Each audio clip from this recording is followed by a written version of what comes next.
మిల్కా. మిల్కా ఎవరి సహోదరి? మళ్ళా డౌటే. షారా సహోదరి. షారాకి ఎన్ని పేర్లు? 2 3 3. ఏంటవి? Very good. మిల్కాకి ఎన్ని పేర్లు?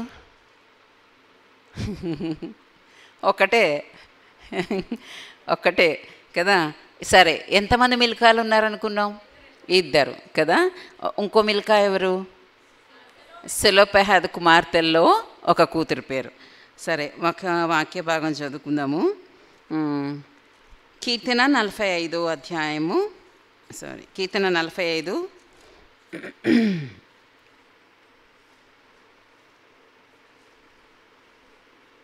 11వ వచనం. 11వ వచనం చదువుదాము. చదవండి కలిసి బిగ్గరగా.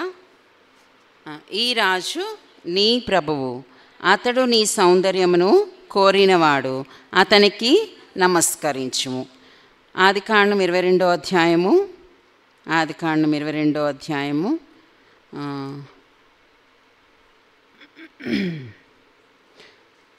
ఆదికాండం 22వ అధ్యాయము 23వ వచనం చదువుకుందాం. 23 చదువుకుందాము. ఆ 8 మందిని మిల్కా అబ్రహాం సహోదరుడగు నాహోర్నకు కనెను. ఆదికాండం 11వ అధ్యాయము 29వ వచనం కూడా చదువుకుందాం. చూడండి, ఆదికాండం 11వ అధ్యాయము 29వ వచనం.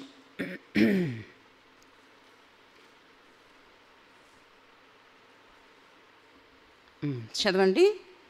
అబ్రామును నాహోరును వివాహం చేసుకునిరి. అబ్రామ్ భార్య పేరు షారయి, నాహోరు భార్య పేరు మిల్కా. ఆమె మిల్కాకును ఇస్కాకును తండ్రి అయిన హారాను కుమార్తె. ప్రభు ఈ దినం మనతో ఏం మాట్లాడగోరుతున్నాడో ప్రభు తట్టు చూద్దాం ప్రార్థనలో. ప్రేమల తండ్రి, పరిశుద్ధమైన దేవ, కృపల తండ్రి, గొప్ప దేవ, ప్రార్థన ఆలకించే దేవుడు, మాట్లాడే దేవుడు, సజీవుడైన దేవుడు, మాతో మాట్లాడటకు గాను మా చేతులకు జీవ గ్రంథమును పరిశుద్ధ గ్రంథమును నీ వాక్యమును అనుగ్రహించారు. నీకు స్తోత్రములు, వందనములు చెల్లిస్తుంటున్నాను. నీ వాక్యంలో నీ స్వరం వినగలిగినట్లుగా, నీ ధర్మశాస్త్రమందు ఆశ్చర్యమైన సంగతులు మేము చూడగలిగినట్లుగా అయ్యా మీరే మాకు సహాయం చేయమని వేడుకొంచున్నాను. నీ యొక్క అమూల్యమైన ప్రశస్తమైన రక్తం చేత ప్రాణాత్మదేహం కడిగి పరిశుద్ధపరిచి నీ ప్రజల కొరికే మీరు ఉద్దేశించిన సంగతులను, నీ మాటలను నీ ప్రజలకు తెలియచేయమని ప్రార్థిస్తుంటున్నాను. వినే చెవి, సాత్వికమైన యోగ్యమైన మంచి మనస్సుతో వాక్యమును స్వీకరించే హృదయము మనస్సు అందరికీ దయచేయమని ప్రార్థిస్తుంటున్నాను. నీ వాక్యం జీవం కలిది నాయన. మనుషుని మాటలు నాయన కేవలము శూన్యము, వ్యర్థము, దానివల్ల ఎటువంటి ప్రయోజనం కూడా లేదు. కనుక ప్రభువా సంపూర్తిగా నీ చేతులకు అప్పగించుకొంచు. ఆత్మ ఇచ్చు మాటలు, జ్ఞానము మరి తలంపులు దయచేసి నీ బిడ్డలతో మీరు మాట్లాడి ఈ సమయమును నీ బిడ్డలకు ఎంతో ఆత్మీయమైన క్షేమమును ఇచ్చేదిగా చేయమని, మా సమయమును దీవించమని, ప్రయోజనకరంగా చేయమని యేసుక్రీస్తు ప్రభు నామములో ప్రార్థిస్తున్నాం తండ్రి, ఆమేన్. మిల్కా అంటే నేను మళ్ళీ వెనక ఏమి చెప్పట్లేదు. మిల్కా అంటే అర్థం ఏంటి? ఏం బండి మళ్ళీ ఆగిపోయింది? మిల్కా అంటే అర్థం ఏంటి? క్వీన్ కదా, రాణి. ఎవరు? రాణి. రాణి అంటే ఎవరు? రాజుగారికి భారీగా చేయబడిన స్త్రీని ఎవరు? రాణి అని చెప్పచ్చు.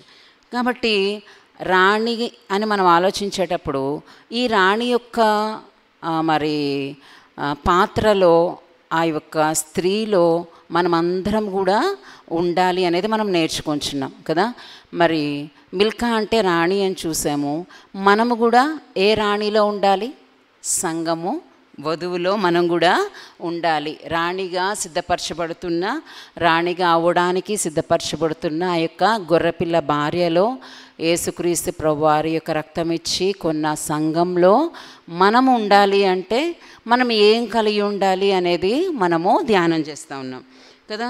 మరి సామాన్యమైన స్త్రీలు వేరు, రాణి యొక్క స్థితి వేరు, పొజిషన్ వేరు కదా.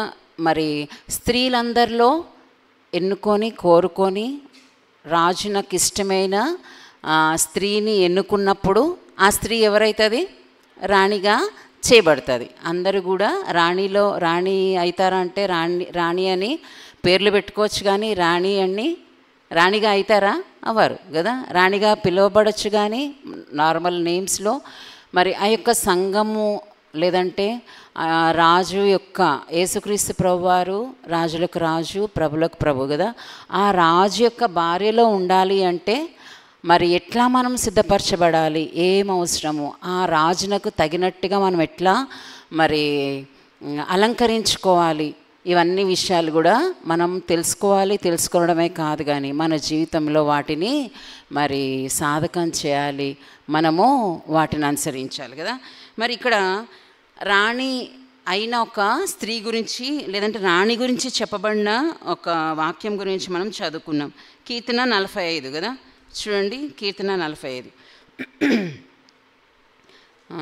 కిందటి వారం కొన్ని విషయాలు ధ్యానం చేసాము. 9వ వచనం చదవండి.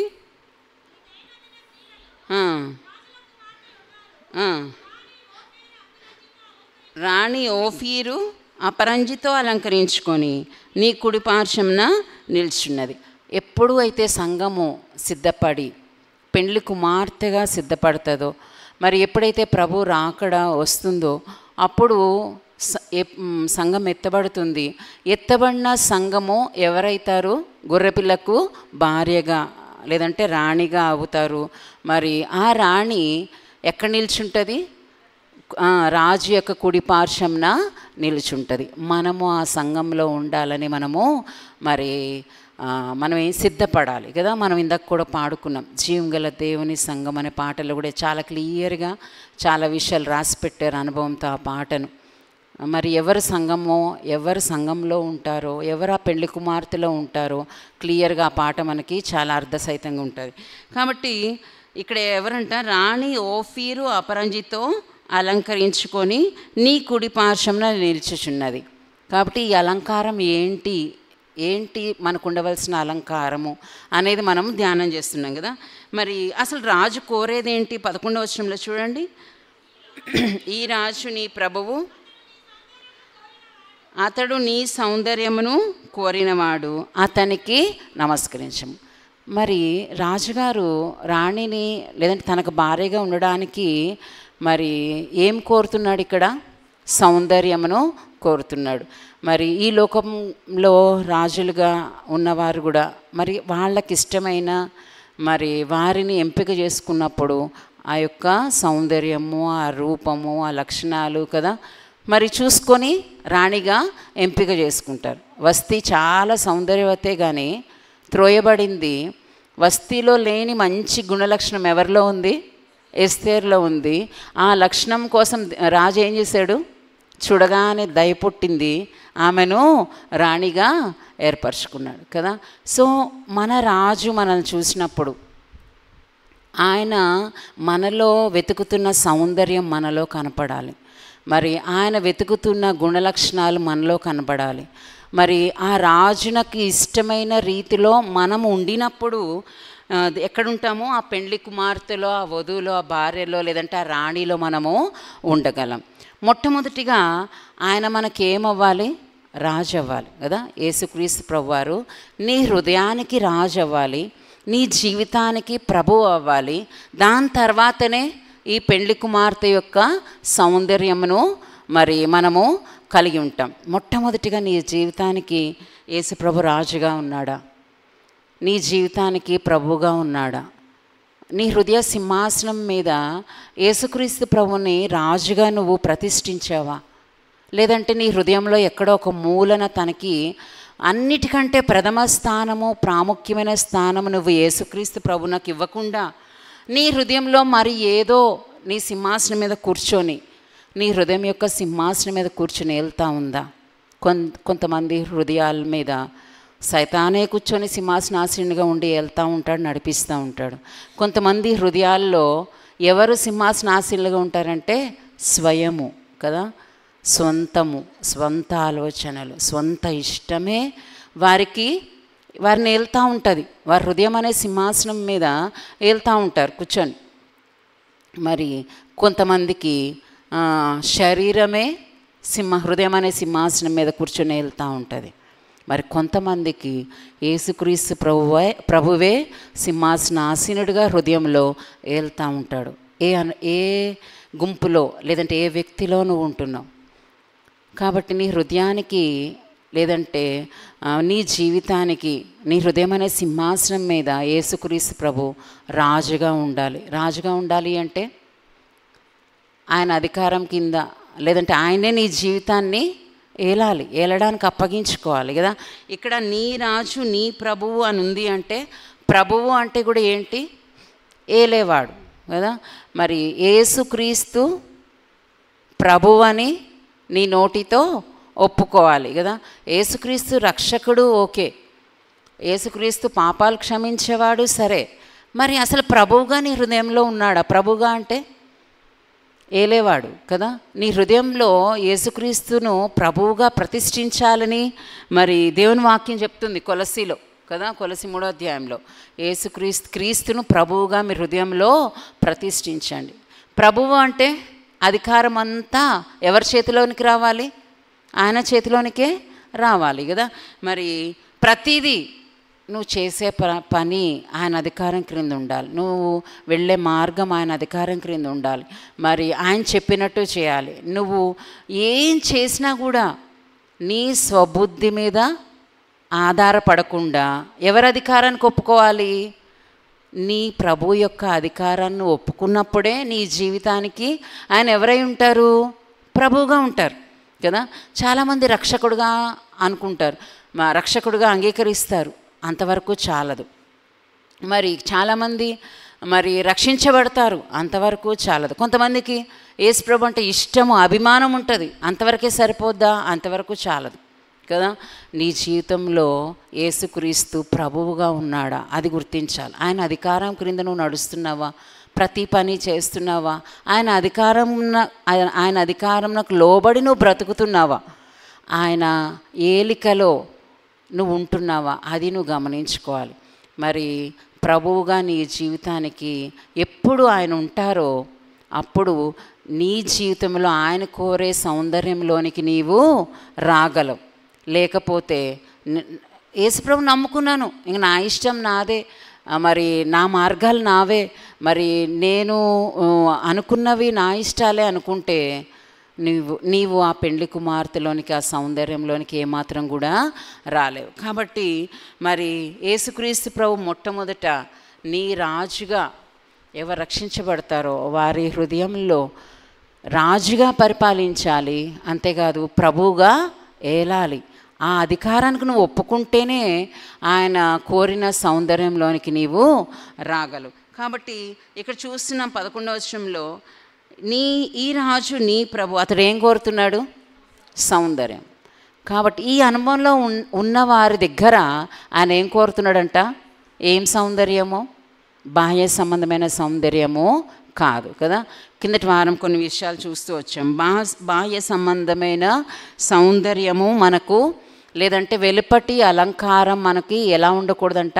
అలంకారంగా ఉండకూడదు.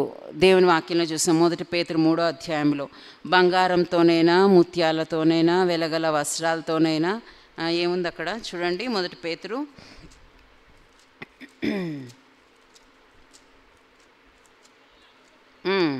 చదవండి అమ్మా.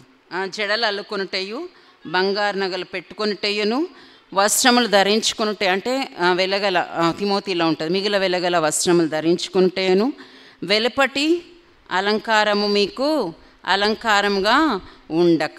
కాబట్టి ఈ వెలుపటి అలంకారము మనకు క్రైస్తవ స్త్రీలంగా, మరి ఆత్మీయమైన స్త్రీలంగా, లేదంటే దైవభక్తి గల స్త్రీలకు ఈ వెలుపటి అలంకారంగా ఉండకూడదు అని దేవుని వాక్యం చెప్తుంది. బంగారంతో అలంకరించుకోకూడదు. మరి ఇంకా ఏమనుంది ఇక్కడ? జడలు అల్లుకొనుట అంటే అది ఫ్యాషన్ హెయిర్ స్టైల్స్ అని ఇక్కడ చెప్పుకోవచ్చు. మరి అవి ఉండకూడదు. కానీ వెలుపటి అలంకారం మీకు అలంకారంగా ఉండక అనేది ఇక్కడ మనము చూస్తూ ఉన్నాం. కాబట్టి మనలో కనబడే సౌందర్యము, ఒక స్త్రీలో కనబడవలసిన సౌందర్యం ఏంటంటే అక్కడ చూడండి ఏముంది? అక్షయ అలంకారము. మీ హృదయపు అంతరంగ స్వభావము మీకు ఎలా ఉండాలి? అలంకారంగా ఉండాలి. కాబట్టి దేవుని నమ్ముకున్న వారుగా దైవభక్తి గల స్త్రీలకు తగినట్టుగా నీవు ఉండాలి అంటే, నిన్ను గురించి చెప్పుకోవాలి అంటే, ఒక ఆత్మీయమైన స్త్రీగా నీవు ఉండాలి అంటే, ఈ వెలుపటి అలంకారాలు నీకేముండకూడదు?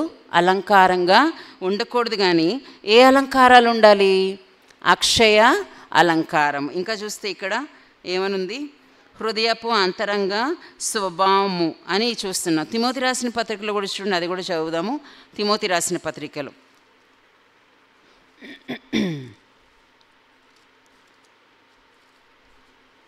1 తిమోతి 2వ అధ్యాయం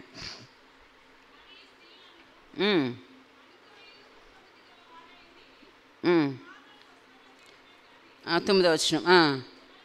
తగుమాత్రపు వస్త్రముల చేతనే కానీ, అంటే లిమిటెడ్ గార్మెంట్స్, తగిన వస్త్రాలు, మన శరీరాన్ని కప్పుకునే నిండైన తగిన వస్త్రాలు. ఇంకా చెప్పాలి అంటే మరి తగుమాత్రపు వస్త్రాలు, జడలతోనైనను బంగారంతోనైనను ముత్యములతోనైనను మిగిలిన వెలగల వస్త్రములతోనైనా ఏం చేయకూడదంట? అలంకరించుకోకూడదు అని దేవుని వాక్యం చెప్తుంది. కాబట్టి ఇలాంటి వెలుపటి అలంకారం మనకు అలంకారంగా ఉండకూడదు. వీటి కోసం మనం ప్రయాసపడకూడదు, వీటి కోసం మనం డబ్బులు ఖర్చు చేసుకోకూడదు, మరి వీటి కోసం మనము మరి ప్రయాస పడకూడదు. కానీ మరి ఎట్లా ఉండాలంట? దైవభక్తి గలవారమని చెప్పుకొను స్త్రీలకు తగినట్టుగా మనం ఉండాలి. కాబట్టి మన వస్త్రధారణ, మన అలంకరణ ఎట్లా ఉంటుంది? మరి నీవు దేవుని వాక్యానికి లోబడి నీ అలంకారము అట్టి విధంగా ఉంటుందా? లేదు అంటే ఈ లోకపు అలంకారము, ఈ లోకపు సౌందర్యాలు, ఈ లోకపు అందాల కోసం నువ్వు ప్రయాసపడుతున్నావా? దేవుడు కోరేది అది కాదు. దేవుని దృష్టిలో అది విలువైనది ఏమాత్రం కూడా కాదు. పేతురు రాసిన పత్రికలో అది చక్కగా చెప్పబడి ఉంటుంది. మన దృష్టిలో మనకి బంగారం చాలా విలువైనది, మరి ముత్యాలు విలువైనవి మన దృష్టిలో, మరి ఈ యొక్క రత్నాలు విలువైనవి. కానీ మరి ఇక్కడ 4వ వచనం చూడండి, 1 పేతురు 3వ అధ్యాయం 4వ వచనంలో ఉంది, హృదయపు అంతరంగ స్వభావం మీకు ఎలా ఉండాలి? అలంకారంగా ఉండాలి. అక్షయ అలంకారము, మరి ఆత్మ సంబంధమైన అలంకారాలు కలిగి ఉండాలి. అది దేవుని దృష్టిలో ఏంటంట? విలువైనది. మన దృష్టిలో ఏం విలువ? బంగారం విలువ కాబట్టి అది ఎక్కడ పెడతాం? లోపల ఇంత జాగ్రత్తగా దాచుకోవాలి, ఇంకా ఎక్కువ ఉంటే బ్యాంకుల్లో పెట్టుకుంటారేమో కదా. కానీ దేవుని దృష్టిలో అది విలువైంది కాదు అని దేవుని వాక్యం చెప్తుంది. అంటే మన దృష్టి ఎట్లుంది, దేవుని దృష్టి ఎట్లుంది కదా. మన దృష్టిలో ఇవి విలువైనగా ఉంటాయి కాబట్టి మన దృష్టి మారాలి. దేవుని దృష్టిలో ఏది విలువైనది? ఆత్మ సంబంధమైన అలంకారాలు, ఆత్మీయమైన సౌందర్యము కలిగి ఉండాలి. ఆత్మ సంబంధమైన అలంకారాలు మనం కలిగి ఉండి ఆ ఆత్మీయ సౌందర్యమును మనం సంపాదించుకొని కలిగి ఉండి, మన రాజు మనం చూసినప్పుడు మనల్ని కోరి ఎన్నుకునేటట్టుగా, ఆ రాణిలో మనం ఉండేటట్టుగా మనం ఏం చేయాలి? సిద్ధపడాలి. వారే సంఘం కదా. కాబట్టి ఈ రాజు నీ ప్రభు, అతడు నీ సౌందర్యం. ఏ సౌందర్యం కనబడుతుంది మనలో? బాహ్య సంబంధమైన సౌందర్యమా? ఆత్మీయమైన సౌందర్యం కనబడుతుందా?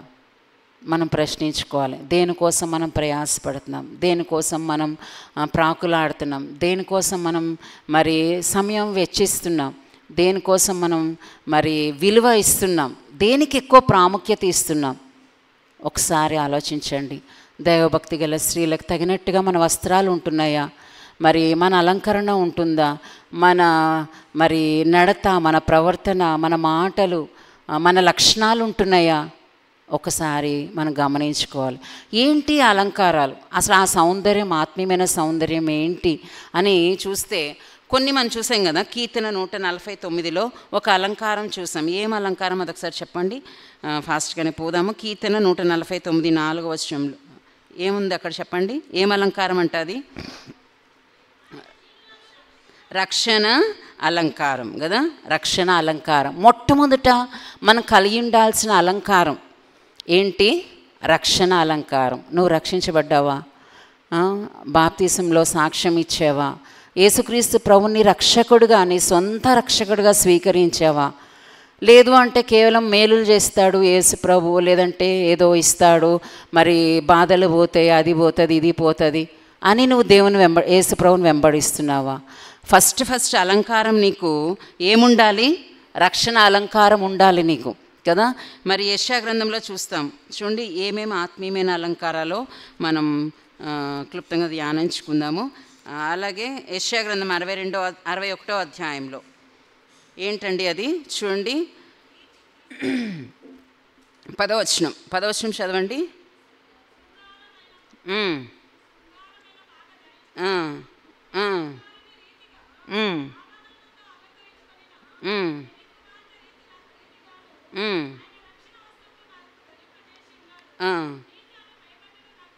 చాలు. ఇక్కడ రక్షణ వస్త్రాల గురించి మనం ఆలోచిస్తే మరి మనం కలిగి ఉండాల్సినవి వస్త్రాలు ఏంటివి? దేవుని వాక్యంలో చెప్తుంది, బాహ్యంగా తగుమాత్రపు వస్త్రాలతో మనము అలంకరించుకోవాలి. మరి మిగిలిన వెలగల వస్త్రాలే కానీ, ఫ్యాషన్సే కానీ, మన శరీరాన్ని కనపరుచుకునే వస్త్రాలు కానీ, ఇప్పుడు వస్తున్న రకరకాల మరి అసహ్యంగా కనబడే వస్త్రాలు కానీ మనం ఏమాత్రము మనం ధరించకూడదు, మన పిల్లలకు కూడా ధరింపజేయకూడదు. ఇక్కడ రక్షణ అలంకారము, ఇంకోటి చెప్పాలంటే ఇక్కడ రక్షణ వస్త్రము, ఇంకోటి ఏ వస్త్రం ఉందండి ఇక్కడ? నీతి అను పైబట్ట. యేసు ప్రభుని నమ్ముకున్న వారిని నేను రిఫరెన్స్లు చూపించట్లేదు, కానీ ఎప్పుడైతే నువ్వు ప్రభుని హృదయంలో స్వీకరించావో, అంగీకరించావో, యేసు ప్రభుని నమ్మావో, మరి ఆయన రక్తం ద్వారా మనకి ఏమిస్తాడు? ఎట్లా చేస్తాడు? ఉచితంగా నీతిమంతులుగా చేస్తాడు. అంటే మన దుర్నీతి పోయి, మన మలిన వస్త్రాలు పోయి, ఏ వస్త్రం ఇక్కడ? నీతి అను పైబట్ట కదా. నీతి అనే పైబట్ట అదొక అలంకారం మనం కలిగి ఉండాలి. యోబు కూడా ఆ మాట అంటాడు కదా, యోబు 29:14 నీతిని వస్త్రంగా ధరించి తిని. చాలు, నీతి అను వస్త్రము, నీతిని కలిగి ఉండాలి. ఇంకా మనము ఇక్కడ నీతి అను వస్త్రాల గురించి, ఈ అలంకారం గురించి ఆలోచిస్తే ప్రకటన గ్రంథంలో కూడా చూడండి ఒక మాట ఉంటుంది. ప్రకటన గ్రంథం 19వ అధ్యాయం, ప్రకటన 19వ అధ్యాయం. అక్కడ ఈ వస్త్రాల గురించి మనం కలిగి ఉండాల్సిన మరొక అలంకారం, ఈ వస్త్రాలు ఏంటి చూడండి, అక్కడ ఉన్నాయి, చదవండి ఒకసారి. 8వ వచనం.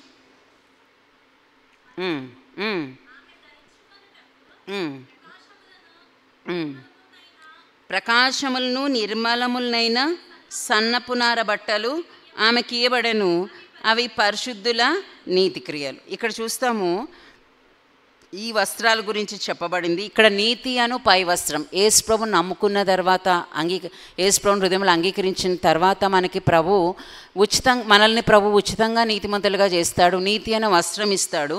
ఇంకా కూడా మరి ఇక్కడ ఏ బట్టలు కలిగి ఉండాలి అంటే ఇక్కడ చూడండి, ప్రకాశములను నిర్మలములను సన్నపునార బట్టలు. ఈ వస్త్రాలు మనకు సన్నపునార బట్టలు. ఇవేం తెలియజేస్తున్నాయి? నీతి క్రియలు కదా. కింద ఏమున్నాయి? అవి పరిశుద్ధుల నీతి క్రియలు. అంటే మనము నీతి క్రియలు చేస్తే ఆ క్రియలే మనకి ఏంటనమాట? సన్నపునార బట్టలు, వస్త్రాలు కదా. నీతిని అనుసరించి జీవించే వారంగా ఉండాలి. మరి 1 యోహానులో మనం చూస్తాం. 1 యోహాను చూడండి ఒకసారి. యోహాను రాసిన మొదటి పత్రిక 2వ అధ్యాయం 29వ వచనం. ఆయన నీతిమంతుడని మీరు ఎరిగి ఉన్నాడు ఎలా?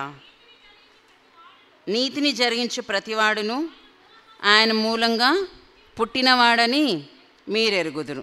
ఇంకా తిమోతి రాసిన పత్రికలో కూడా ఒక మాట, మంచి మాట ఉంటుంది చూడండి. తిమోతికి రాసిన పత్రిక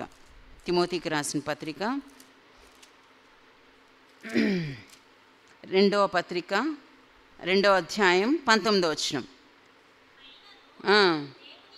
దేవుని యొక్క స్థిరమైన పునాది నిలకడగా ఉన్నది, ప్రభు తన వారిని ఎరుగును అనునదియు, ప్రభు నామమును ఒప్పుకొను ప్రతివాడును దుర్నీతి నుండి తొలగిపోవలెను. అంటే ఇక్కడ నీతి క్రియలు మరి సన్నపునార బట్టలుగా చెప్పబడతా ఉన్నాయి.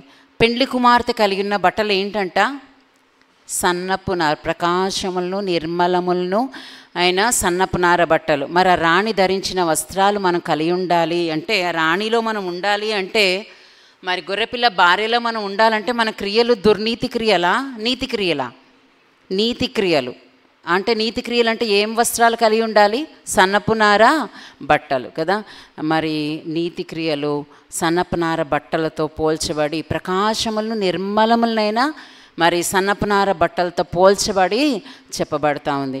రోమాపత్రికలో చెప్పబడుతుంది కదా, నీతికి సాధనాలుగా మన దేహమును ఏం చేయాలంట?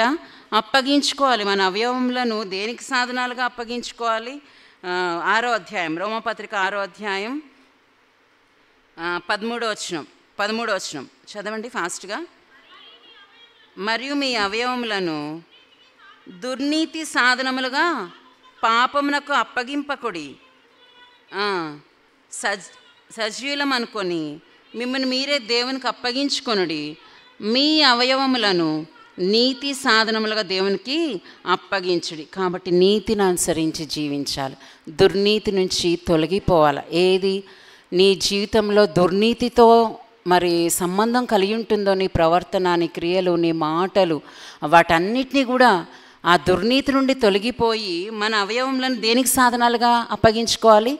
నీతికి కదా. నీతి కోసం నీతి సాధనాలుగా మన అవయవములను అప్పగించుకోవాలి. ఎందుకు అంటే ఈ దేహం ఎవరి చేత ఇవ్వబడింది? దేవుని ద్వారా ఇవ్వబడింది. ఈ దేహంతో ఎవరిని మహింపరచాలి? దేవుని మహింపరచాలి. కాబట్టి మనం కలిగి ఉండాల్సిన వస్త్రములు ఏంటవి? సన్నపు నార వస్త్రములు కదా, నీతి క్రియలు. మరి ఏంటా నీతి క్రియలు? పాపము నుండి, ఆ దుర్నీతి నుండి, నీతి సంబంధమైన దాని నుండి, సంబంధమైనది కాని దాని నుండి తొలగిపోయి మనము నీతికి సాధనాలుగా మన అవయవాలు అప్పగించుకొని నీతినే జరిగించేవారిగా మనము ఉండాలి. అవి నీతి క్రియలు కదా.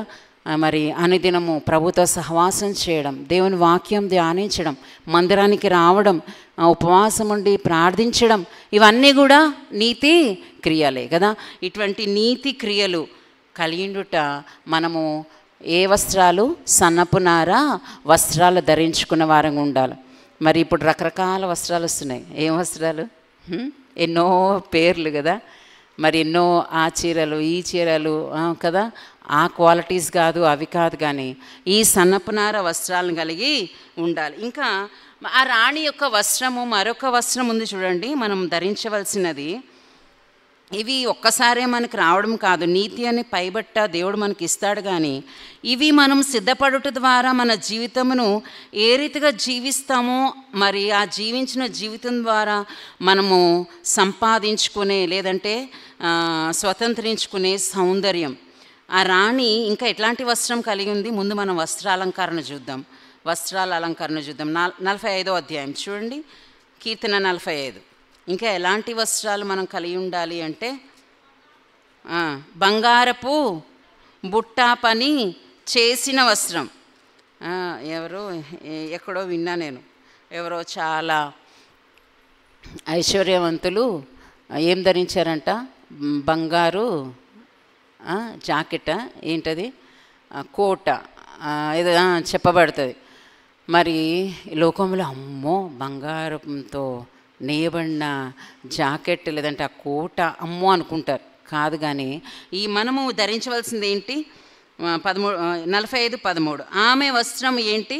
బంగారు బుట్టా పని చేసి. అబ్బో, ఇది ధ్యానం చేయాలంటే ఈరోజు సిస్టర్స్ మీటింగ్ అంతా దానికోసమే అయిపోద్ది. కానీ ప్రభుచితమైతే ఒకసారి మనం ధ్యానం చేద్దాం. బంగారు బుట్టా పని, అది తేలిగ్గా టూకీగా మనం ఇప్పుడు చెప్పుకోవాలి అలా ఈ వస్త్రం గురించి. అంటే బంగారము దేనికి గుర్తు? దైవ స్వభావానికి గుర్తు, మరి దైవ లక్షణాలకు గుర్తు.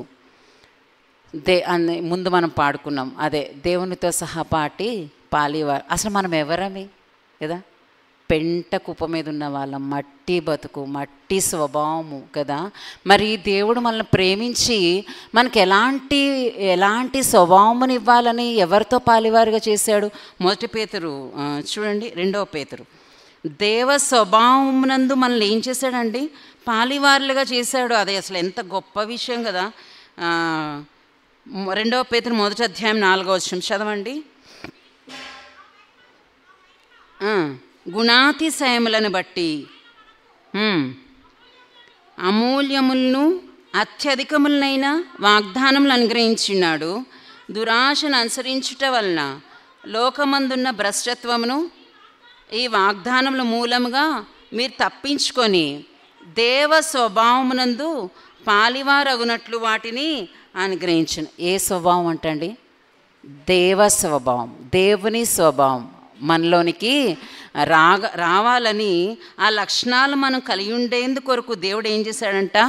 మరి ఆయనతో సహపాటి వారిగా పాలివారిగా మనలను చేశాడు. సో బంగారపు బుట్టా పని వస్త్రము ఏం చూపిస్తుంది అంటే దైవికమైన లక్షణాలు, డివైన్ నేచర్, దైవికమైన గుణగణాలను చూపిస్తుంది. ఈ కింద మీరు ఇంటికి వెళ్ళినాక చదవండి ఎన్ని గుణగణాలు ఉన్నాయో.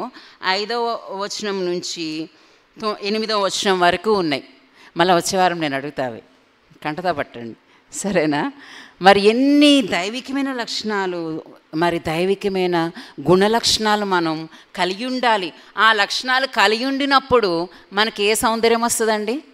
ఆత్మీయమైన సౌందర్యం. మన మట్టి స్వభావము, మనుష్య స్వభావము, ప్రాచీన స్వభావము వెళ్ళిపోయి నవీన స్వభావము, ఇంకా ఏంటి, దేవ స్వభావమునందు పాలివారగునట్లుగా మనం ఆ లక్షణాలు కలిగి ఉండినప్పుడు మరి నిజంగా మనం ఏ వస్త్రాల చేత అలంకరించబడే వారంగా ఉంటామంటే ఏ లక్షణాలు, ఏ వస్త్రాలు చెప్పండి? బంగారు బుట్టా పని చేసిన వస్త్రం. అర్థమవుతుంది అనుకుంటున్నా కదా. మరి మనం ధరించాల్సిన వస్త్రాలు అవి. మరి ఆత్మీయమైన గుణలక్షణాలు కలిగిండుట బంగారపు బుట్టా పని వస్త్రములు. బంగారపు బుట్టా పని అంటే ఇంకా వేరేనా ఆత్మీయమైన అనుభవాలు వస్తాయి, కానీ ఇక్కడ బంగారపు వస్త్రాలు అని చెప్పుకోవచ్చు.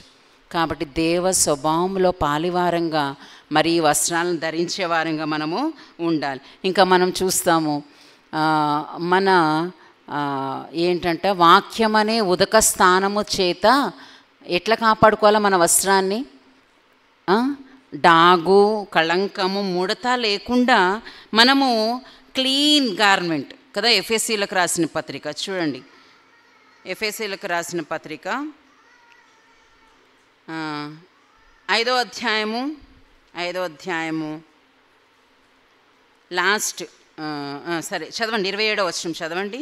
అటువలే క్రీస్తు కూడా సంఘమును ప్రేమించి, చదవండి అమ్మా, అది కళంకమైనను ముడతైనను అట్టిది మరి ఏదైనాను లేక పరిశుద్ధమైనది గాను నిర్దోషమైనది గాను మహిమగల సంఘం గాను ఆయన తన ఎదుట మనలను దాన్ని నిలవబెట్టుకొని వలనని వాక్యముతో ఉదక స్నానం చేత దాన్ని పవిత్రపరిచి పరిశుద్ధపరచుటకై దాని కొరకు తను తాను అప్పగించుకొని. ఎందుకు మనకి ఈ వాక్యము? వినేసి వెళ్ళిపోవడానికా?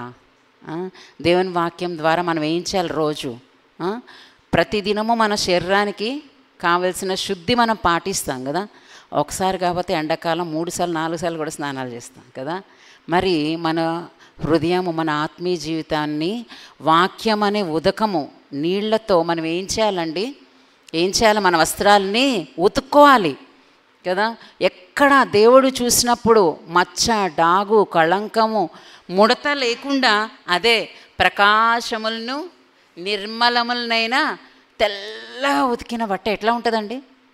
ఎంత పవిత్రంగా ప్రకాశంగా కదా. అటువంటి వస్త్రములు, అటువంటి ఆత్మీయ జీవితమును మనం సంతరించుకోవాలంటే ఒకసారి ఆలోచన చేయండి. మనం అసలు ఆత్మీయంగా ఏ సౌందర్యం కలిగి ఉన్నాం? ఎంత సౌందర్యం కలిగి ఉన్నాం? అసలు ప్రభు చూసినప్పుడు మనల్ని మెచ్చుతాడా? మనల్ని అంగీకరిస్తాడా? మరి ప్రతిదినం కూడా వాక్యం వస్తుంటే ఆ మచ్చలు పోగొట్టుకోవాలి, ఆ డాగులు పోగొట్టుకోవాలి, ఆ మరకలు పోగొట్టుకోవాలి. ఇంకా ఏంటి? ఆ కళంకము ముడత కూడా ఉండొద్దంట. ఇస్త్రీ లేకుండా ముడతలు పడింది వేసుకోవడానికి ఇష్టపడతామా? ఇష్టపడం కదా. మరి మన ఆత్మీయ జీవితంలో ఎన్ని ముడతలు ఉన్నాయి? మన ఆత్మీయమైన రక్షణ వస్త్రానికి, మన వస్త్రానికి ఎన్ని ముడతలు ఉన్నాయి, ఎన్ని డాగులు ఉన్నాయి, ఎంత కళంకం ఉంది? మనము ఉతుక్కుంటున్నామా? సిద్ధపడుతున్నామా? ఆ పెళ్లి కుమార్తె వస్త్రాలు, రాణి యొక్క వస్త్రాల్లోనికి మనం వస్తున్నామా? ఆ వస్త్రాలు ధరించడానికి సిద్ధపడుతున్నామా? కాబట్టి ఎలాంటి వస్త్రాలు ధరించకూడదు, ఎలాంటి వస్త్రాలు ధరించాలనేది దేవుని వాక్యం చెప్తుంది కనుక మనము అటువంటి ఏంటి వస్త్రములు ధరించిన వారంగా మనము ఉండాలి. అందుకే ఇందాక చూసాం ప్రధాన యాజకుడిని యెహోషువకు మలిన వస్త్రాలు తీసివేసి ఏ వస్త్రాలు ధరింపజేశారు? ప్రశస్తమైన వస్త్రాలు. అంటే తప్పిపోయి మరలా తిరిగి ప్రభువు దగ్గరకు సమకూర్చబడినప్పుడు ఆయన ధరింపజేసే వస్త్రం ఏంటంటే ప్రశస్తమైన వస్త్రం. తప్పిపోయిన కుమారుడు కూడా ఏ వస్త్రము? ప్రశస్తమైన వస్త్రం. నువ్వు పోగొట్టుకున్నావు, మళ్ళా దాన్ని సంపాదించుకోవాలి. కాబట్టి ఆత్మీయమైన వస్త్ర అలంకరణ మనము చూస్తూ వచ్చాం. ఇంకా మరి రాణి యొక్క ఆ స్థానంలో ఉండాలి అంటే మనం చూసాం కిరీటము, కిందటి వారం చూసాం కదా. కిరీటము అంటే ఎలాంటి స్త్రీ కిరీటంగా ఉంటుంది? యోగ్యురాలు కదా. మన జీవితం దేవుని దృష్టికి మనుషుల దృష్టికి ఎట్లా యోగ్యమైనదిగా ఉండాలో మనం చూసాం కదా. ఆ అలంకారం కలిగి ఉండాలి అనేది మనం చూస్తూ వచ్చాం. ఆ సౌందర్యము ప్రభు ద్వారానే పొందుతాం. మనం యోగ్యంగా జీవిస్తే కిరీటం ఎవరు పెడతారండి? రాజు పెడతాడు. ఆ ఘనత ఎవరిస్తారు? రాజు పెడతాడు. అందుకనే సామెతల్లో ఒక మాట ఉంది, యెహోవా యందు భయభక్తులు కలిగిన స్త్రీ ఏం చేయబడుతుంది అంటే మనం కలిగి ఉండాల్సిన లక్షణం ఏంటి? దేవుని యందు భయము భక్తి అనే లక్షణాలు కలిగి ఉండినప్పుడు దేవుని చేత కొనియాడబడతాం. మరి మెప్పు ఎప్పుడు పొందుతాం?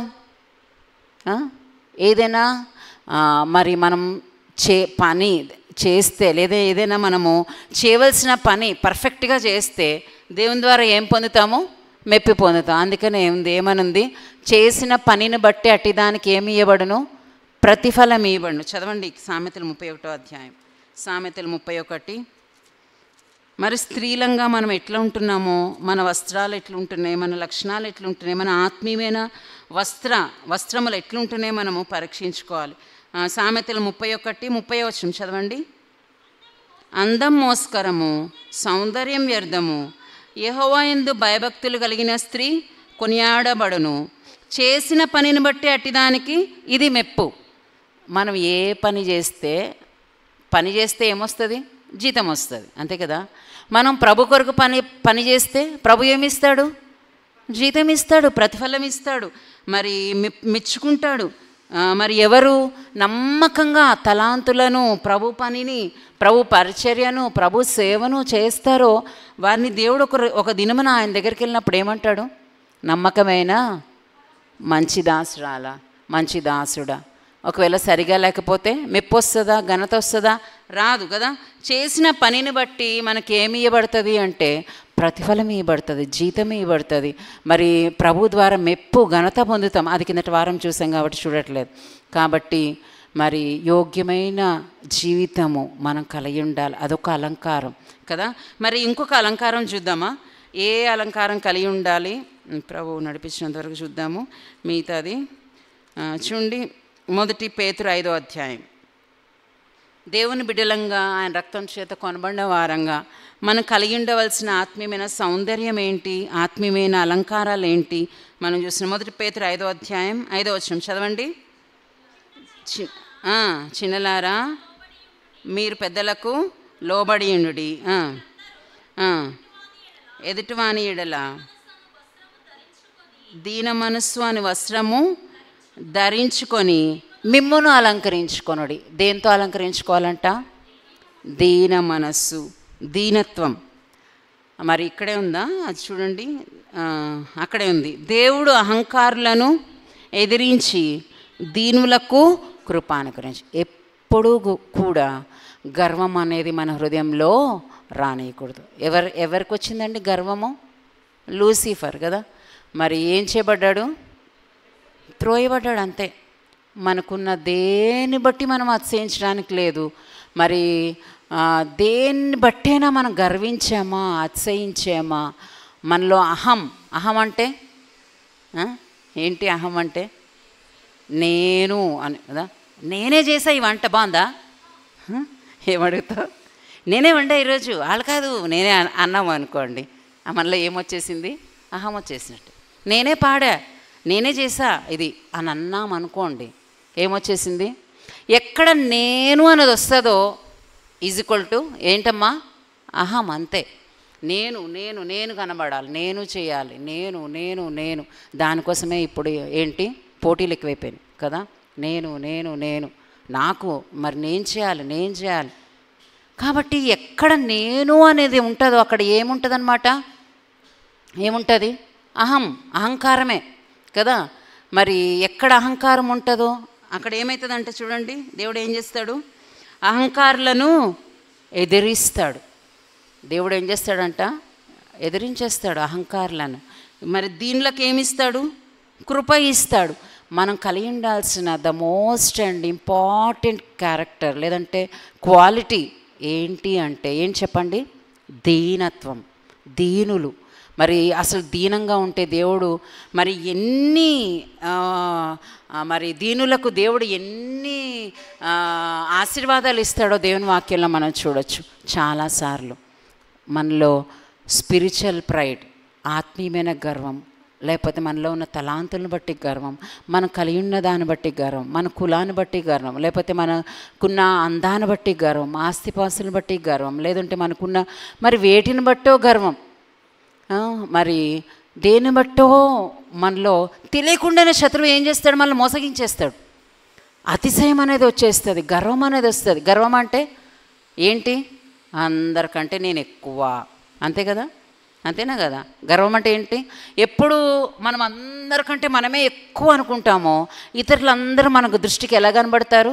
చీప్గా. వాళ్ళేముంది వీళ్ళేముంది అందరూ తక్కువే కదా. మరి యెహోవాకు హేయం లేనివి అనే దాంట్లో ఏముంటుంది? గర్వం ఉంటుంది. సామెతల గ్రంథంలో ఉంది. తెలియకుండానే అపవాది శత్రువు మనలో ఏం తెస్తాడు? గర్వం తెస్తాడు, అహంకారం తెస్తాడు. మరి ఎవరున్న స్థానాల్లో వారికి మరి గర్వం రావడము ఏంటంట? గర్వం రావడమే మన పతనానికి ఆరంభం, అంతే. అందుకే సామెతల్లో ఏమని ఉంది? నేను వాక్యం చూపించట్లే, మనకు తెలుసు బాగా. ఏంటి? నాశనానికి ముందు ఏం నడుస్తుందంట? గర్వం నడుస్తుంది కదా. మరి పెరుగుట దేని కొరకంట? బాగా తెలుసు అని కదా. పెరుగుట దేనికోసం? తాటి చెట్టు ఎక్కి ఎక్కి ఎక్కి ఎందుకు అంటే కింద పడ్డానికే అంటారు. కాబట్టి ఎంతగా దేవుడు మనల్ని హెచ్చించినా, ఎన్ని మనకు ప్రభు అనుగ్రహించినా మనము ఏమాత్రము కూడా అతిశయము, గర్వం, అహంకారం అనేది మనలోనికి రాకూడదు. ఏ అలంకారం మనం కలిగి ఉండాలి చెప్పండి? దీనులంగా, దీనత్వం కలిగి ఉండాలి. ఇంకోటి చెప్పబడుతుంది, దీన మనస్సు అను వస్త్రము ధరించాలి. దీన మనస్సు అనే వస్త్రం ధరించాలి కదా. మరి కీర్తన 136లో కూడా ఒక మాట ఉంది కదా, మనలో ఈ దీనత్వమే కొదువైపోతుంది. యేసుక్రీస్తు ప్రభువారు ఎంత దీనుడండి, ఎంత దీనుడు కదా యేసు ప్రభువారు. ఆయన ఎంత గొప్పవాడు, కానీ ఎంతగా ఆయన దీనుడుగా తగ్గించుకున్నాడు మనము జ్ఞాపకం చేసుకోవచ్చు కదా. మరి కాబట్టి దీనులంగా కీర్తన 139 వచనం చదవండి. కీర్తన 139:6.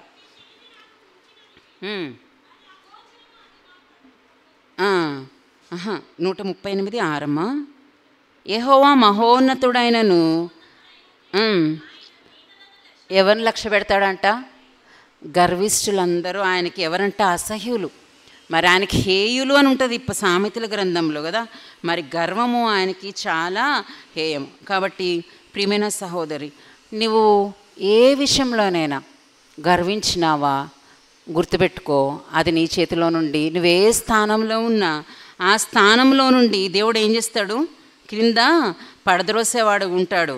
మరి మనము కోరి నాశనాన్ని తెచ్చుకునే వారంగా ఉంటాం. కాబట్టి దేవుని వాక్యంలో రాయబడి ఉంటుంది సామెతలు 16:18 నాశనమునకు ముందు గర్వం నడుచును, పడిపోవటకు ముందు ఏం నడుస్తుంది అంటండి?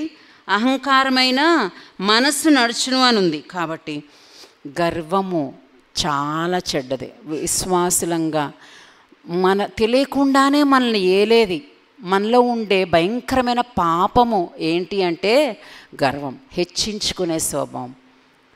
మనం కలిగి ఉండాల్సిన దీన మనస్సు అనే వస్త్రం ధరించుకోవాలి.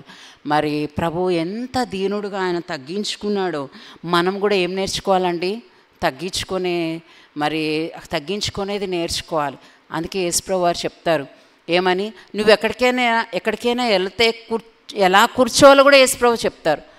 పరిసయ్యుల గురించి చెప్తూ వాళ్ళు ఎంత గర్విష్ఠులో చెప్తూ మరి ఆయన చెప్తూ ఉంటాడు, మరి మీరు ఎక్కడికైనా వెళ్తే ఎక్కడ కూర్చోండి, గొప్ప స్థానాలని కోరుకోవద్దు, గొప్ప వాటిని ఆశపడద్దు.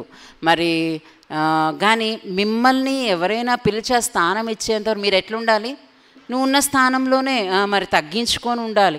కాబట్టి మరి గర్వం అనేది ఎంత చెడ్డదో, మనల్ని ఎంత నాశనానికి నడిపిస్తుందో, మనకున్నవి కోల్పోయేటట్టు చేస్తుందో దేవుని వాక్యం స్పష్టంగా చెప్తుంది. మరి ఈ అలంకరణ మనకుందా? దీనత్వం మనకుందా? ఎంత దీనత్వం కలిగి ఉండాలి?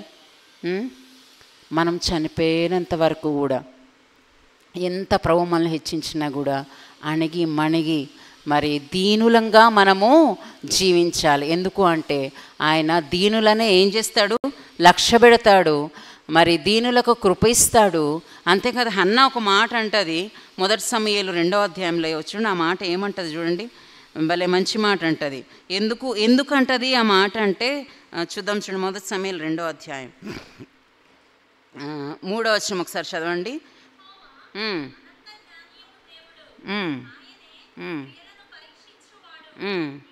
ఇకను అంత గర్వముగా మాట్లాడకుడి, మీ నోట రానియకుడి. ఇక్కడ గర్వపు మాటలు ఆమె ఏం భరించిందండి? ఎవరి మాటలు?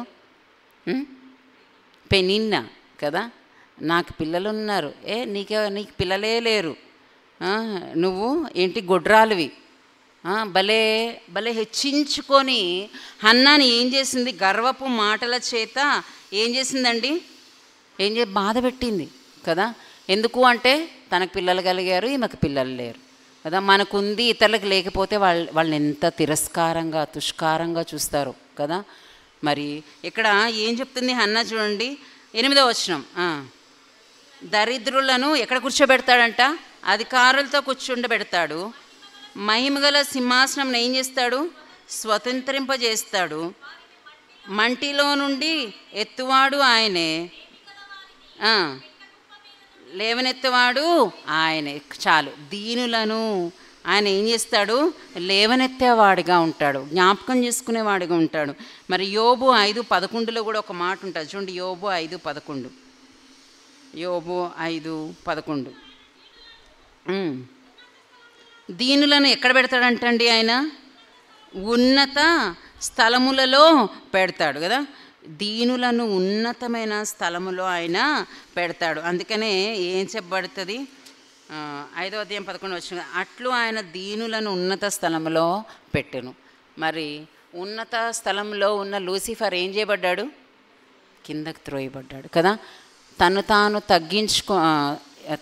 తగ్గించుకుని వాడు ఏం చేయబడతాడు? హెచ్చించబడతాడు. తను తాను హెచ్చించుకుని వాడు ఎవరు తగ్గిస్తాడు? దేవుడే తగ్గిస్తాడు కదా.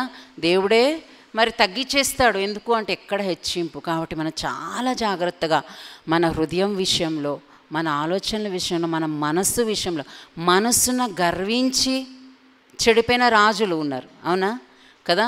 అంతా దేవుడు స్థిరత కలగజేసి నాకు ఆశీర్వదించి నాకు ఎప్పుడు వస్తుందండి గర్వము? అప్పుడు వస్తుంది కదా. ఎంతమంది రాజులు స్థిరపడి సింహాసనం వచ్చి రాజ్యం అంతా నెమ్మదిగా ఉండి దేవుని చేత ఆశీర్వదించబడి నాకు క్లియర్గా వాక్యంలో చూస్తున్నాం. అతడు మనస్సును గర్వించి, ఎప్పుడు గర్వించారో అప్పుడే ఏమీ ఆరంభమైంది? నాశనము ఆరంభమైంది. కాబట్టి దేవుడు మనకి ఏమి ఇచ్చినా, ఎన్ని ఇచ్చినా, మరి ఏ స్థితిలోనికి మనల్ని తీసుకుని వెళ్ళినా, ఎంత ఎదిగితే, ఒక మాట అంటారు బయట లోకంలో, ఏంటి? ఎంత ఎదిగితే అంతా ఒదిగి ఉండు అంటారు కదా. కాబట్టి మెలకువతో ఉండాలి. ఎక్కడ మనము దీనత్వాన్ని కోల్పోతామేమో, దీన మనసును కోల్పోతామేమో. కాబట్టి గర్వం మన హృదయంలోనికి, అహంకారం మన హృదయంలోనికి వస్తుందేమో. కాబట్టి మనకు కలిగి ఉండాల్సిన, స్త్రీలంగా మనకు కలిగి ఉండాల్సిన మంచి లక్షణం ఏ లక్షణము? దీన మనస్సు. ఏ లక్షణం చెప్పండి? దీన మనస్సు. మరి ఎస్తేర్ రాణిగా ఎన్నుకొనబడింది ఎందుకు? గర్వించిన వస్తిరాణి, మొన్న VBSలో కూడా పాడారు కదా పాట. వస్తిరాణి, గర్వించిన వస్తిరాణి ఏం చేయబడింది? తొలగించబడింది. దీనురాలైన ఎస్తేరు ఏం చేయబడింది? రాణిగా చేయబడింది. కాబట్టి రాణిగా చేయబడతామని దీనత్వం కాదు. మనము ఎప్పుడు మన స్థితిని మనం గుర్తెరుగుతామో, మన బలహీనతలు మనం గుర్తెరుగుతామో, మన ఆత్మీయ స్థితిని మనం గుర్తెరుగుతామో, దేవుని వాక్యంలో ఉన్నట్టుగా మన జీవితాన్ని గుర్తు చేసుకుంటే మనకు దీనత్వమే ఉంటుంది కదా. గర్వించడానికి ఏమాత్రం ఎక్కడ కూడా ఏ కోశాన్ని కూడా మనకు కనబడదు. కానీ అదంతా మైమర్చిపోవడమే. మనం ఏమనుకుంటాం, మనం ఏదో అది ఇది అంతా ఇంత గొప్ప.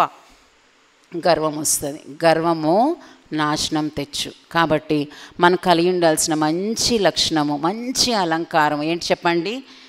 ఏంటి? దీనత్వం. కాబట్టి దీనులు, దేవుని వాక్యంలో కీర్తన 37లో ఏముంటుందంటే, దీనులు భూమిని స్వతంత్రించుకుంటారు అని ఉంటుంది. ఏంటంట? దీనులు ఉన్నత స్థలమునకే కాదు, మరి దీనులు ఏం చేయబడితే భూమిని ఎప్పుడు అహంకారం అనేది మనలోనికి రాకుండా, గర్వం అనేది మనలోనికి రాకుండా, అతిశయం అనేది మనలోనికి రాకుండా, నేను నా పేరు, నా ప్రఖ్యాతి, నేను కనబడాలి, నేను చేయాలి, ఎక్కడ నేను అని వస్తుందో అక్కడే ఏమవుతుంది? నాశనం ఆరంభమవుతుంది. మరి అక్కడ కలత వస్తుంది, మరి వివాదం వస్తుంది, ఇతరులతో పోటీ వస్తుంది, గర్వం వస్తుంది, ఇంకా అన్నీ, ఇంకా వాట్ నాట్ కదా, అన్నీ నాశనానికి ముందు గర్వం నడుస్తుంది. కాబట్టి ఈ దీన మనస్సు అనేది మనం కలిగి ఉండాలి. ఒక మాట మనం జ్ఞాపకం చేసుకుంటే, మత్తయి సువార్త 5వ అధ్యాయంలో ఎవరు చెప్తారు? కరెక్ట్ వర్స్ చెప్పాలి. నేను క్లూ ఇచ్చా కదా, మత్తయి సువార్త 5వ అధ్యాయం. ఏంటది? ఆత్మ విషయమై దీనులైన వారు ధన్యులు. ఎవరిదంట పరలోక రాజ్యం? అహంకారులది కాదు, గర్విష్ఠులది కాదు. గర్వంతో ఉన్న ఎవరు? లూసిఫర్ త్రోయబడ్డాడు. మరి పరలోక రాజ్యం ఎవరిదంటే ఎవరిది చెప్పండి? ఆత్మ విషయమై దీనులైన వారు. కొంతమంది ఎంత దీనంగా కనబడతారో కానీ వాళ్ళని అంటుకుంటే ఎంత గర్వమో అర్థమవుతుంది. ఎంత దీనంగా, నేను నా అనుభవంలో కొన్ని చూశానండి. ఎంత దీనంగా ఫేసు, అసలు కూర్చోవడం కూడా కిందే కూర్చొని, కుర్చీల్లో కూడా కానీ వాళ్ళ స్వభావం చూస్తే ఎంత గర్వపు స్వభావం ఉంటుందో. అట్లా కాదు కదా. మరి కొంతమంది ఫేసెస్ ఏదో కోపంగా గర్వం ఉన్నట్టు కనబడతాయి, కానీ హృదయంలో వాళ్ళు ఎట్లుంటారు? దీనంగానే ఉంటారు, దీనత్వమే కోరుకుంటారు, దీనత్వంతోనే ఉంటారు. కాబట్టి ఆత్మ విషయమై ఎవరు ధన్యులంట? దీనులైన వారు. మనం స్త్రీలంగా కలిగి ఉండాల్సిన ఒక మంచి అలంకారము ఏంటి చెప్పండి ఇక్కడ? దీన మనస్సు, దీనత్వం కదా. ఎప్పటికీ ఈ మనస్సు మనలో నుండి తొలగిపోకూడదు. ఇప్పుడు ఎన్ని చూసాం అలంకారాలు చెప్పండి? రక్షణ అలంకారము, నీతి అను పై వస్త్రము, దాంతోపాటు నీతి క్రియలనే అలంకారం. అవి ఏం బట్టలు అనుకున్నాము? సన్నపు నార వస్త్రములు, ఇంకా బంగారు బుట్టా పని చేసిన వస్త్రాలు ధరించాలి. అంటే దైవ స్వభావము, దైవ లక్షణాలు, దైవికమైన గుణగణాలు, దైవికమైన స్వభావము కలిగి జీవించాలి. ఇంకా దీన మనస్సు అనే అలంకారం మనకి ఎలా ఉండాలంట? దాంతో అలంకరించుకోవాలంట. ఏమంటున్నాడు? ఓ స్త్రీలారా, మీరు గర్వంతో, ముత్యాలతో, బంగారంతో ఇవి కాదు, ఏ వస్త్రాలు, ఆ పట్టు చీరలు, ఇంకా ఏంటి, ఇంకేమేమో కాదు. ఏముండాలంట? దీనత్వం. మిగిల వెలగల వస్త్రాలు కాదు, కానీ దీన మనస్సు అనే వస్త్రాన్ని మీరు ధరించుకున్నాడు. ఇది అయిపోతుంది ఈరోజు అనుకున్నా, కానీ అలంకారాలు అవ్వలేదు. సరే, ప్రభు చిత్తమైతే ఇంకా మనం ఏమేమి అలంకారాలు ధరించాలి? మనము ఆ రాజు కోరిన సౌందర్యం, ఆత్మీయంగా మనం ఇంకా ఏమేమి సంపాదించుకోవాలి, ఏమేమి కలిగి ఉండాలి, మన స్థితిని, ఆత్మీయ స్థితిని ఎట్లా మార్చుకోవాలి, ఎలా చాలామంది స్త్రీలు శరీర అలంకారం కోసం ప్రయాసపడతారు. మరి మనం ఆత్మీయమైన సౌందర్యం కోసం ఏం చేయాలి? ప్రయాసపడాలి. ఆత్మీయమైన అలంకారాల కోసం ప్రయాసపడాలి. మరి దానియేలు, షద్రక్, మేషక్, అబేద్నెగో వాళ్ళు చూసాం కదా. వాళ్ళు ఏ సౌందర్యం కలిగి ఉన్నారంట? 10 మంది పెట్టి టెస్ట్ చేశారంట. టెస్ట్ చేస్తే రాజు భోజనం భుజించిన వీళ్ళకి టెస్ట్ కాంపిటీషన్ కదా. మరి వాళ్ళు మంచిగా నాన్ వెజ్, రాజు భోజనం అంటే రాజు బల్లంటే ఏం తక్కువ ఉంటుంది కదా, మంచిగా అన్నీ సంతృప్తిగా తిన్నారు. నాలుక రుచి ఏం కావాలో అంతా తిన్నారు. మరి దానియేలు వాళ్ళు ఏమన్నారు? షద్రక్, మేషక్, అబేద్నెగో ఏమన్నారు? మాకు అదొద్దు, ఏంటి శాకాహారము మా పప్పే పెట్టండి, ధాన్యాలే పెట్టండి అని అడిగారు. అయితే 10 మందిలో వారి ఫేసెస్ ఎట్లున్నాయంట? ఎవరు బలంగా, ఎవరు సౌందర్యంగా ఉన్నారంట? ఇవి తిన్న వాళ్ళు ఎట్లున్నాయంట? ఏం సౌందర్యం అంట? ఒక మాట చూసి ముగించుకుందాం. చూడండి, దానియేలు గ్రంథం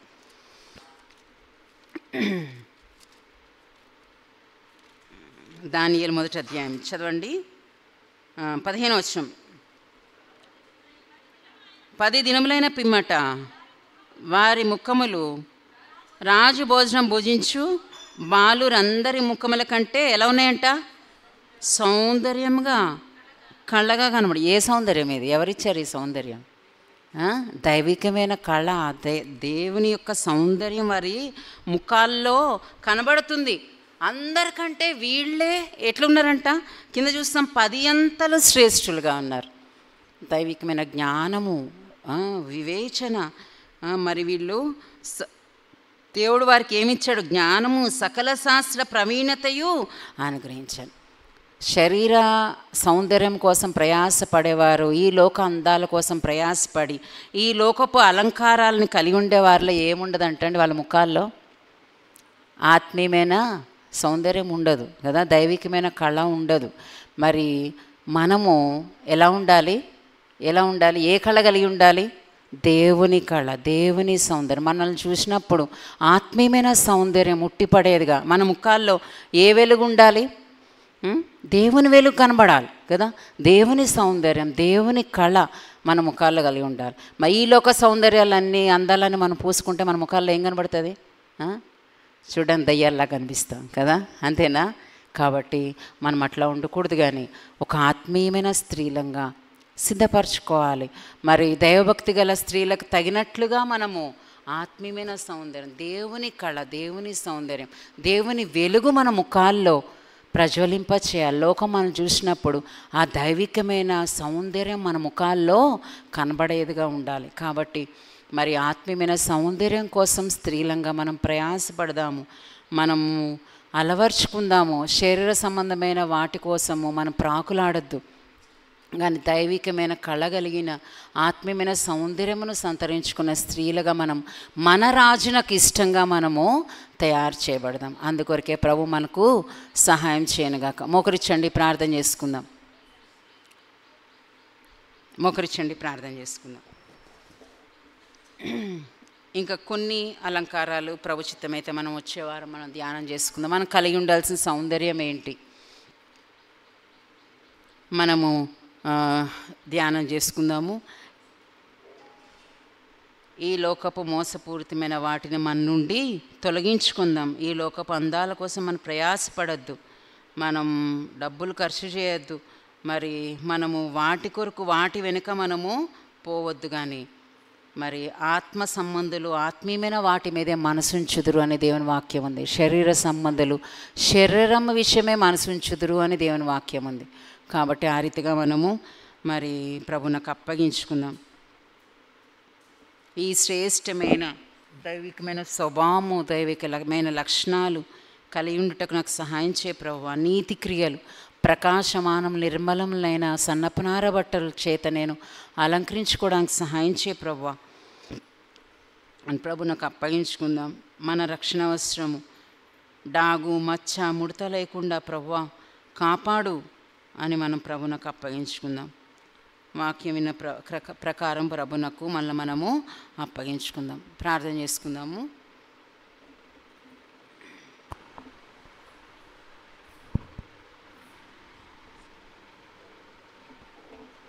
ప్రేమగల మా ప్రియ పరలోకపు తండ్రి, పరిశుద్ధమైన దేవ, కృపలన తండ్రి, గొప్ప దేవుడు అయ్యా, నీ రక్తం చేత కొనబడిన వారంగా, సహోదరులంగా, స్త్రీలంగా మేము ఏ రీతిగా వెలుపట్టి అలంకారం మాకు అలంకారంగా ఉండకూడదని, ఈ యొక్క అక్షయ అలంకారములు కలిగి మేము జీవించాలని, నీ వాక్యమందు మేము ఏ రీతిగా మరి మేము సిద్ధపడాలో, నీ వాక్యం ద్వారా ఏ రీతిగా సిద్ధపడాలో మీరు మా జ్ఞాపకం చేస్తూ వచ్చిన రీతిని బట్టి వందనాలు. ఈ రాజు నీ ప్రభు నీ సౌందర్యాన్ని కోరుతున్నాడు. అవును ప్రభు, అనేక మార్లు అయ్యా తండ్రి ఈ సౌందర్యాన్ని కోరకుండా, నువ్వు కోరే సౌందర్యం గురించి ఆలోచించకుండా పనికి మాలిన తుచ్చమైన శరీరాశలు, నేత్రాశలు, జీవబ్రహ్మం ఈ వెలుపటి అలంకారాలనే గొప్పగా ఎంచుకొని, విలువగా ఎంచుకొని అయ్యా మరి ఆత్మ సంబంధులుగా కాక శరీర సంబంధులుగా, శరీరం మీద మనసుంచే వారుగా ఎంతో నష్టపోతున్నాం. క్షమించు, శుద్ధీకరించి ప్రభువా మమ్మల్ని అందరినీ ఆ రీతిగా నిజమైన దైవభక్తి గల స్త్రీలకు తగినట్లుగా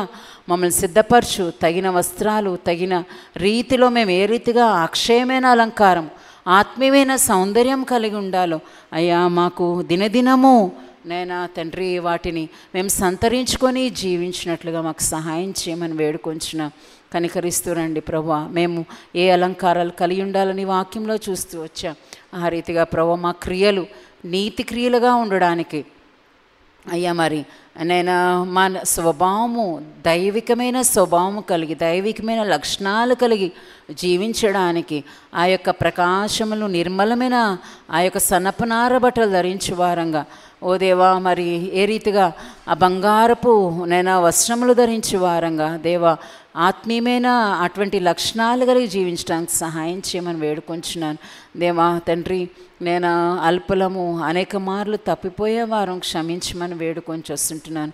జీవాధిపతి దీన మనసును వస్త్రము ధరించుకునే వారు ఉండడానికి సహాయం చేయండి. ప్రశస్తమైన వస్త్రము ధరించి ఆత్మీయంగా ఎక్కడ పడిపోయామో అక్కడ సమకూర్చబడ్డానికి మాకు సహాయం చేయండి. జీవుల దేవ ఆత్మీయమైన రీతిలో మేము రాణిలో ఆ యొక్క తండ్రి నేను గొర్రెపిల్ల వివాహమందు గొర్రెపిల్ల భార్యలో నేను ఉండేందుకొరకే మేము సిద్ధపడడానికి దినదినము మా ఆత్మీయ జీవితంలో ఎదగడానికి నేను ఆ ఆత్మీయమైన లక్షణాలని సౌందర్యమును సంతరించుకోవడానికి సంపాదించుకోవడానికి మాకు సహాయం చేయమని ప్రార్థిస్తున్నాను. ఏ రీతిగా దీనులంగా మేము తగ్గించుకొని జీవించవలనో నేను ఆ దీన మనసును వస్త్రం కలిగి దీన మనసును వస్త్రంతో అలంకరించుకునే వలనో మీరు సెలవిస్తూ వచ్చి మా మాటలు, మా క్రియలు, మా చూపులు, మా అయా ప్రవర్తన, మా హృదయము దీనులంగా దీనత్వంతో జీవించడానికి సహాయం చేయమని వేడుకొంచున్నాను. అయ్యా మాలో ఉన్న గర్వము, అతిశయము, అహంకారము అయ్యా తీసివేయండి, క్షమించండి దేవా. ఏ రీతిగా కూడా మాలోనికి ఈ గర్వం అనేది ఏమాత్రం లేకుండా ప్రవేశించకుండా సహాయం చేయండి. జీవుల దేవ మరి పరలోక రాజ్యం ఆత్మ విషయమే దీనిలేని వారిదే అంటున్నావు. అటు భాగ్యంలో మేము ఉండడానికి సహాయం చేయండి దేవా. కృపను చూపిస్తురండి అయినా రాను దినాలు ఇంకనూ మాతో మాట్లాడుతున్నామని వేడుకొంచున్నారు. వచ్చిన వారు అందరిని బట్టి వందనాలు ప్రభువా. దీవించండి, ఆశీర్వదిస్తురండి, మేలు చేత నింపుతూ రండి. వాక్యం యొక్క అనుభవంలో ఉండడానికి సహాయం చేయండి. నీ వాక్యం వినడం మాత్రమే కాదు కానీ ఏది వింటున్నామో దాన్ని మా జీవితంలోకి అన్వయించుకొని సరిచేసుకునవలసిన వాటిలో సరిచేసుకుంటూ నేను మరి వాక్యం అనే ఉదక స్థానం చేత శుద్ధిపరచబడినట్లుగా అయ్యా నీ వాక్యం ద్వారా నీ క్రియను మాలు జరిగించమని ప్రార్థిస్తుంటున్నాను. విత్తబడ వాక్యం నీరు కొట్టండి, ఫలింపజేయండి, ప్రతి ఒక్కరిలో ఆశీర్వదించమని ప్రార్థిస్తూ వస్తుంటున్నాను. నేను లైవ్లోనూ నేను చేర్చిన ప్రతి సహోదరి కొరకు స్తోత్రాలు. ప్రవారిలోనూ నీ వాక్యము అనేక రీతులుగా ప్రభాతను మీరే నీ కార్యసిద్ధి కలిగించమని ప్రార్థిస్తూ వస్తుంటున్నాను. సహాయం చేయండి. ఎవరెవరు అక్కర అవసరత కలిగి ఉన్నారో జ్ఞాపకం చేసుకోమని వేడుకొని వస్తుంటున్నాను. ఓ దేవా తండ్రి మా సహోదరు జాన్ కొరకు ప్రార్థిస్తుంటున్నాము ప్రభా. తండ్రి రైల్వే జాబు పొందగలిగినట్లుగా మీరే వారికి సహాయం చేయమని, మీరే ద్వారం తెరవజేయమని, నీ మేలు వారి విషయంలో కుమ్మరించమని ప్రార్థిస్తూ వస్తుంటున్నాను. నీ గుప్పిలి విప్పి తన ఆశను కోరికను నెరవేర్చమని ప్రార్థిస్తూ వస్తుంటున్నాను. జీవుల దేవ ఎవరెవరు అనారోగ్య పరిస్థితుల్లో ఉంటున్నారో అటు వారిని మీరు స్వస్థపరచమని ప్రార్థిస్తూ వస్తుంటున్నాను. అయ్యా తండ్రి నీ బిడ్డలు నేను ప్రభా కనికరిస్తురండి. నేను ఏ శ్రామ్ కొరకు ప్రార్థిస్తుంటున్నాము. మరి నేను కార్సినోమాగా మరి డాక్టర్స్ సందేహం పెట్టి ఉంటుండగా దేవా నీ బిడ్డను మీరే స్వస్థపరచండి అయ్యా. మీరే ఆరోగ్యం దయచేయమని ప్రార్థిస్తుంటున్నాం. సహాయం చేయండి అయ్యా. మా మధ్య కూడా మార్తక జ్ఞాపకం చేసుకోండి, ఆరోగ్యము దయచేయండి నేను మంచి ఆరోగ్యం దయచేసి పునరుద్ధాన శక్తి దయచేయండి. కృపవతక జ్ఞాపకం చేసుకోండి, సమస్త విధములైన కృపను దయచేయండి. ఓ దేవా తండ్రి శామ్యులను జ్ఞాపకం చేసుకోండి. డయాలసిస్ జరుగుతుంటుందిగా దేవా నీ కృపను మీరే విస్తరింపజేసి దేవా మీరే బాగు చేయమని ప్రార్థిస్తుంటున్నాను. దేవా తండ్రి నేను ఆ రీతిగా శివమ్మ గారి గురు ప్రార్థిస్తుంటున్నాము అయ్యా. తనకు కూడా ఎంతో మరి దీనదశలో ఉంటుండగా దేవా ఎంతో మరి అనారోగ్య పరిస్థితిలో ఉంటుండగా కటాక్షించమని ప్రార్థిస్తుంటున్నాను దేవా. సహాయం చేయండి ఆ రీతిగానే ప్రభు సంధ్య తన భర్త తేజ గురు ప్రార్థిస్తున్నాము. మీరే తండ్రి కలిగిన ప్రతి గాయమును స్వస్థపరచండి. తను పడిన తండ్రి సమస్య నుంచి విడిపించమని ప్రార్థిస్తుంటున్నాము. దేవా ప్రమీల జ్ఞాపకం చేసుకోండి తండ్రి. మీరే సంపూర్ణ ఆరోగ్యం దయచేయండి అయ్యా. తను జరిగిన చిన్న సర్జరీని కూడా మీరు ముట్టి స్వస్థపరచమని ప్రార్థిస్తుంటున్నాను. మరి ఆమె కొరకు ప్రార్థిస్తున్నాము ప్రభా. మరి తనకు కూడా ఎంతగానో మరి సర్జరీ విషయంలో సహాయం చేస్తూ వచ్చారు. సంపూర్ణ కృపలు, సంపూర్ణమైన స్వస్థత దయచేయండి ఉదేవా. ఆ రీతిగా ప్రభా నేను స్వరూప కొరకు కూడా ప్రార్థిస్తున్నాము. బిడ్డను కూడా సంపూర్తిగా స్వస్థపరచండి. మంచి ఆరోగ్యం దయచేసి ఎటువంటి కాంప్లికేషన్స్ లేకుండా బిడ్డల్ని స్వస్థపరచండి.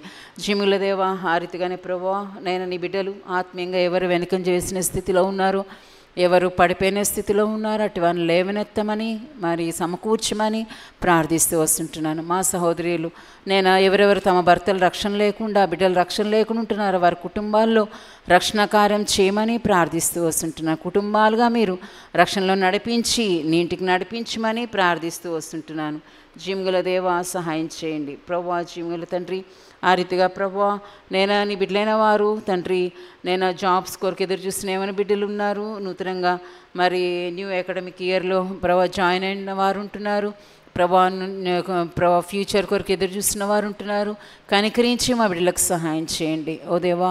మరి తండ్రి వివాహం కొరకు ఎదురు చూసిన యవనస్తులు యవన బిడ్డలు ఉంటున్నారు ప్రభా. ఆ బిడ్డల కొరకే నీ ద్వారాలు తెరిచి నేను బిడ్డలను కుటుంబీకులుగా చేయండి. ఏకాంగులను సంసారాలుగా చేసేదేవా మీరే నీ కార్యం చేయమని ప్రార్థిస్తుంటున్నాను అయ్యా తండ్రి. గర్భఫలంతో ఉంటున్న వారిని జ్ఞాపకం చేసుకోండి. మౌనిక గర్భఫలం దీవించండి.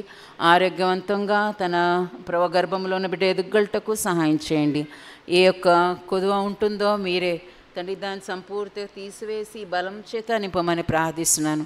ఉదయం మౌనిక గర్భఫలం దీవించండి. మనిషి గర్భఫలం దీవించండి, ఆశీర్వదించండి. మంచి ఆరోగ్యం దయచేయండి. లక్ష్మి గర్భఫలం దీవించండి ప్రభా. మంచి ఆరోగ్యం ఇరువురికి దయచేయండి ఓ దేవా తండ్రి. ఆ రీతిగా ప్రభా ఎవరైతే గర్భఫలం లేక ఎదురు చూస్తున్నారో అట్టి వారిని సంతానంతో దీవించమని ప్రార్థిస్తుంటున్నాను అయ్యా. సహాయం చేయండి. నేను మెట్టుకు నేను నీ బిడ్డలు ఎటువంటి అవసరతలో ఉంటున్నారో, ఎటువంటి ఆర్థిక ఇబ్బందుల్లో ఉంటున్నారో, సమస్యల సుడిగుండంలో ఉంటున్నారు అయ్యా, దిక్కుతోచిన పరిస్థితిలో ఉంటున్నారో, కష్టకాలంలో ఉంటున్నారు, ఎవరెవరు నీ బిడ్డలు ఆపదల్లో ఉంటున్నారో దేవా కరుణించి కనికరించి అటు వారిని అందరినీ కూడా విడిపించి వారి దుఃఖాన్ని సంతోషంగా మార్చండి. వారి యొక్క దరిద్రతను సమృద్ధిలోనికి మార్చండి. అనుదిన ఆహారం చేత తృప్తిపరిచే దేవుడుగా ప్రతి అవసరమును తీర్చేవాడిగా మీరు వారి విషయంలో నీ కార్యం జరిగిస్తురండి ఓ దేవా. ఎవరెవరైతే నేను శాపకరమైన స్థితిలో ఉంటున్నారో వారి జీవితంలో ఆశీర్వాదకరంగా మార్చండి. నేను కనికరిస్తురండి. నేను ఎవరెవరు దుఃఖంలో ఉంటున్నారో వారి దుఃఖ దినాలను సమాప్తం చేయమని ప్రార్థిస్తుంటున్నాను. సహాయం చేయండి.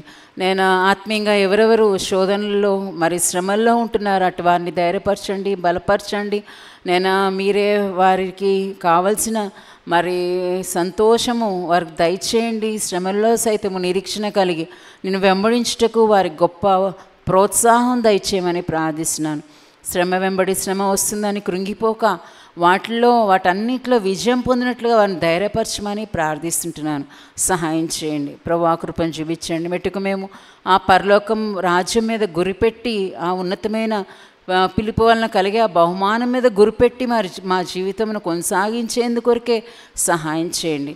గ్రేస్ మనకు కొరకు ప్రార్థిస్తున్నాము. ఎంతో అద్భుతంగా మీరు అక్కను కాపాడినందుకు ఎంతో వందనాలు. నీ ఆశ్రయాలను కనికరించి సంపూర్తిగా మీరు తాకి స్వస్థపరచమని ప్రార్థిస్తుంటున్నాను. సహాయం చేయండి.